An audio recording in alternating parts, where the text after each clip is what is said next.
Although all post-debate analysis is ultimately a matter of opinion, some opinions are more valid and experienced than others.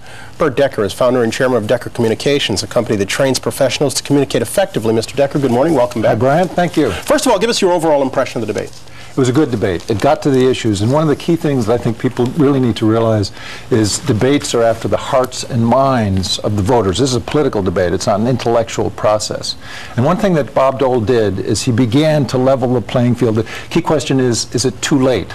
He began getting to the hearts of people. Will be able to get to the minds of people. I'm going to take each of them in turn in just a moment, but what were you watching last night? I mean, I know you were listening to what was being said, but what were you watching? I was watching behavior particularly, and particularly for Dole. Clinton was not irrelevant. He talked about his irrelevant presidency earlier. He wasn't irrelevant at all, but he wasn't the key figure in this debate. Bob Dole was. It was widely believed that Bob Dole had to hit a home run. Did he? He didn't hit a home run, and he was almost in a no-win situation. He did far better than anybody could have expected, largely because of humor. Using humor, for the first time, people were able to get comfortable with him, and I don't think they ever had been before. But he really had to go after Clinton, and it's very tough to do, go after an incumbent president who is acting presidential. How well or how poorly do you think Bob Dole managed to connect? I mean, it's one thing to use an occasional humorous jab. It's another to really connect. I think he did very well for Bob Dole. Now, here's the problem. He is for Bob Dole. Does that mean he did enough to overcome his dour image? No.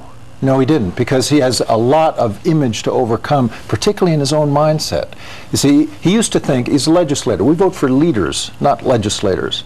And he used to think, if I say the words, people are going to get them. But you have to speak to the heart and mind of people, whether you're a corporate executive or a politician. So he had to get to the heart, he had to be warm, and his humor went a long way to do that. And he did smile a lot more. According to some observers, Bob Dole has, it sounds silly when you say it, a blinking problem.